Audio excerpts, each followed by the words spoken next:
Да, суть. То есть первый вопрос у нас будет такой, то есть, что как бы вот, ну, по поводу этой конференции, как бы в свете того, что сейчас даже могу сформулировать, можно ли сказать так, что вот эта конференция подводит своеобразный итог вот 20-летию Конституции? То есть каковы они эти итоги? Это первый вопрос. А второй вопрос, значит, у нас по поводу того, что вот как юрист вы оцениваете Конституцию? С той точки зрения, то есть совершенство, несовершенство. То есть, вот. И третий вопрос, как бы, что она дала вообще Татарстану? Вот. И, как бы, вот, может быть, приведете какие-то вот, ну, такие факты, вот, которые, может быть, еще, ну, ранее озвучивались или, ну, уже сейчас, наверное, забыли, как ее принимали вообще. То есть, Да все помню, слушай. вот. Андрей, ну что, мы как? Стол уже вид немножко поставить, вот эту штучку. На стол просто Это, да? выключенный, да. Чтоб просто Сделаем вид, что мы современные. Так, так что вот это вот как корректно получается, да? Это да тоже можно вот убрать. Ага, такой вот так. Лучше, Андрей, лучше? Вот так, без этих штуковин. без пепельницы так. Так это не сильно мешает? Да, нормально. Нормально. Да. У меня звук как слышно? Мне на вас смотреть или на камеру? Да без разницы, Все как равно, вам да? удобно. Это будет все. Пишем.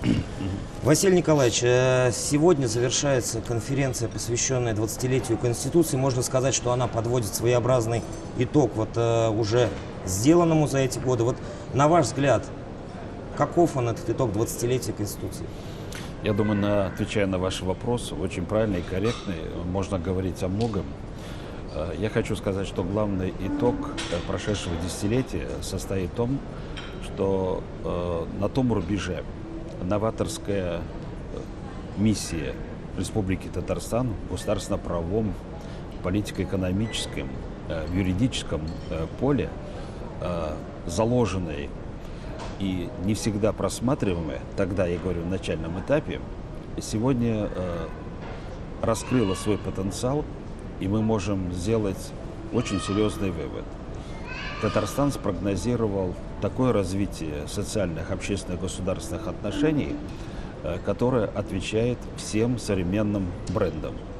Это и социальная рыночная экономика, это равноправие людей независимо от национальности, это активное развитие в то же время национальных культур и традиций, это становление общественных институтов и, конечно, формирование очень мощной законодательной базы, которая сегодня, в свою очередь, когда мы вступаем как бы во второе десятилетие действия Конституции, основного закона Республики Татарстан, позволит нам решить вопросы уже второго десятилетия 21 века.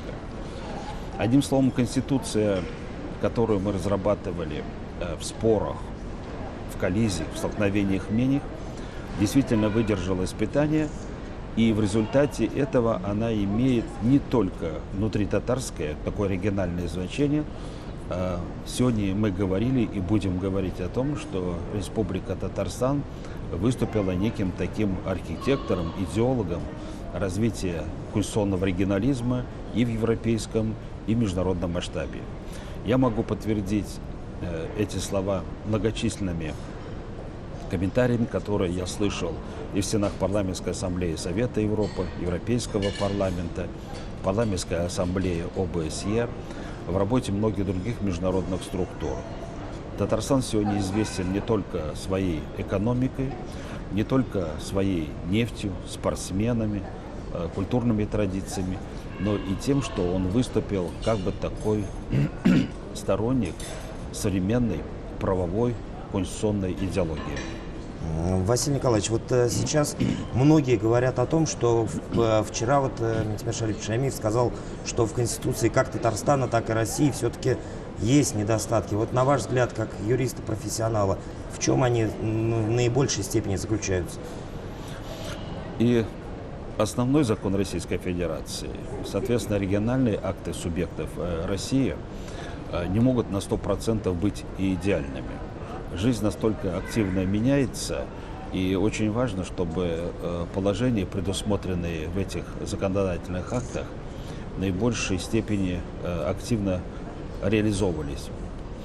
С моей точки зрения, сегодня надо говорить о проблемах не текста, не юридической техники, а о том, что мы в стране, в Татарстане, у себя здесь, в республике, должны налаживать очень серьезные эффективные механизмы контроля за соблюдением конституционных положений. Они касаются и обеспечения как бы социального равенства, обеспечения равноправия разных форм собственности, контроля за тем, как государство, властные структуры осуществляют социальные обязательства перед обществом, как обеспечивается решение задачи создания рабочих мест, ликвидации безработицы, повышения уровня культурного обеспечения запросов населения, здравоохранения и так далее, и так далее.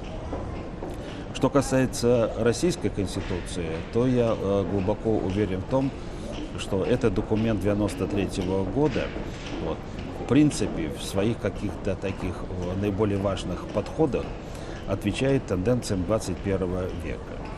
Мне бы очень хотелось, чтобы люди, которые приходят во власть федеральные структуры, очень хорошо понимали, что Россия как государство может сохраниться и может развиваться только как федеративное многонациональное образование.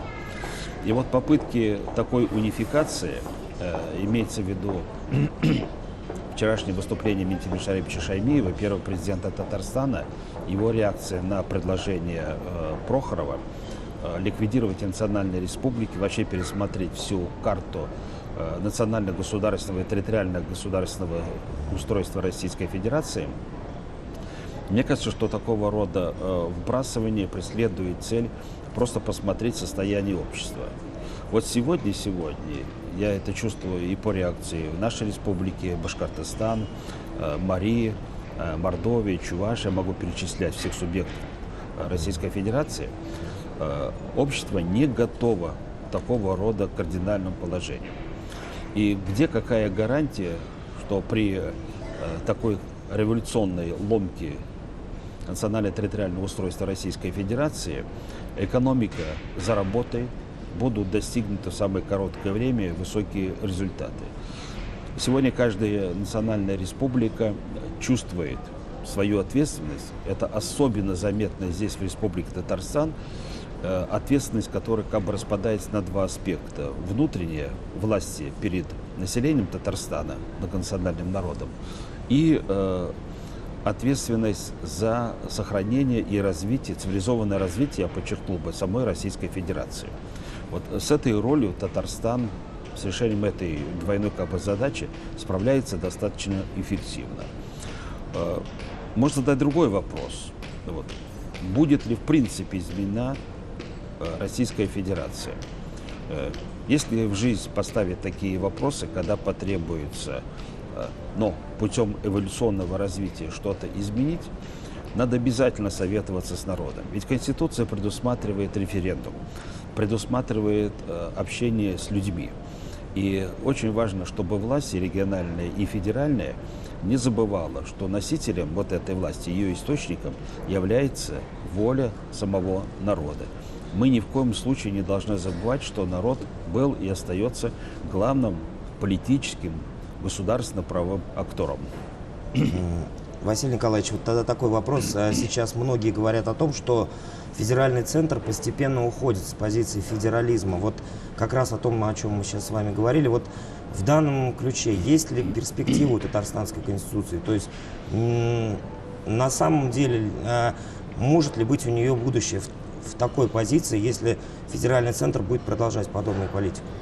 Хочу сказать, что политические шаги федерального центра в последнее время, они во многом как бы конъюнктурны. У меня создается ощущение, что там не все ясно и четко понимают перспективы развития Российской Федерации как федерации в условиях глобализации, в условиях таких интеграционных тенденций. Ведь принцип запрещать, принцип не допускать, он всегда элементарный. Он где-то на уровне таких примитивных клеток. Называется, нет, надо особого ума, чтобы выпустить какой-то закон, который все и вся распишет и скажет, что человек должен действовать только в жестких рамках этих лимитов. Сложнее прививать Российской Федерации как федеративному цивилизованному правовому государству принцип многообразия, что ли, действий, принцип многообразной демократии даже, я сказал. И очень важно обеспечивать не только провозглашение, но и соблюдение, реализацию общепризнанных прав и свобод человека. Они, мы с вами хорошо это знаем, записанные в Декларации прав человека 1948 года, в пактах о правах человека Организации Объединенных Наций 1966 года. И вот сегодня нас действительно волнует, еще раз я коснусь этого аспекта, что вдруг произойдет такой резкий разворот, тренд в сторону от федерализма. Конституция Татарстана с этой точки зрения, я так ее воспринимаю, это, знаете, как некий такой общественный колокол, который включается тогда, когда в российском обществе происходят достаточно спорные, коллизионные вопросы и процессы. Когда вдруг наблюдается тот поворот или разворот, который, в принципе, противоречит и самой Конституции Российской Федерации. Вообще бы я посоветовал, если говорить совсем простым и ясным языком, любому чиновнику в России почаще обращаться к тексту Конституции и Российской Федерации, и хорошо знать тексты основных законов, учредительных актов, субъектов Российской Федерации. Меня вчера подмывало даже спросить зал, пусть встанут те люди, которые от начала до конца прочитали Конституцию Российской Федерации. Я думаю, что таких людей немного. А жить в стране, это означает жить, опираясь на право, опираясь на Конституцию. Мы ее должны не просто хорошо знать, мы ее должны воспринимать как императив, которым обязательно нужно следовать при решении и политических, и экономических, технологических и других вопросов общества. Василий Николаевич, тогда последний вопрос. Со времени принятия Конституции прошло уже 20 лет. Вы были одним из непосредственных участников и разработчиков этого процесса. Вот самое яркое ваше воспоминание о тех днях? Знаете, самое яркое воспоминание это день 6 ноября. Это вечер, когда уже все сроки, установленные регламентом, прошли. Идет уже, не помню какой час работы. У представителей разных партий и движений, присутствующих в зале, еще очень много вопросов текстом Конституции. И я помню, как я, спортсмен-огоборец, все время шел к трибуне и объяснял то или иное положение. А самое заметное впечатление, очень важное, но по-настоящему важное, для меня, как для юриста, не просто юриста, а юриста-международника, то, что мы в текст Конституции Республики Татарстан смогли внести передовую международно-правовую идеологию. Мы, когда готовили этот документ, почему в том числе его сила? А в том, что он опирается на международно-правовые обязательства Российской Федерации. Никто не сможет обвинить Татарстан, российские власти, президента в том, что мы взяли какие-то виртуальные, замысловатые правовые конструкции, откуда-то их привнесли и пытаемся по ним жить. Все, что в Татарстанской Конституции написано, это написано в правовом поле российском, региональном европейском и общемировом. И это придает Конституции нашей республики серьезную жизненную силу. Это ее прогноз, и Конституция, я в этом уверен, с соответствующими поправками, с коррективами, они уже внесли, будет еще очень долгий период существовать как важнейший документ татарстанцев. Спасибо. Так, сейчас, Василий Николаевич, немного просто сюжет. Завтра по Конституции. Станислав, запишите все на кассету, сюжеты вот эти в 7 днях, а вот эта передача, которую ты говоришь, 5-го. 5-го, вот то, что мы сейчас с вами записываем, это, скорее всего, 5-го. Целиком не дашь, потому что, во-первых, это, уже как бы люди... Слушай, а вот еще выкладывают. Вот я, например, очень много пишу для ИТАРТАСС, так? Они берут там какой-то объемчик, у них издание есть, а полная версия вот туда отбрасывается. мы полную версию можем в интернет выложить. В интернет, вот, ребята,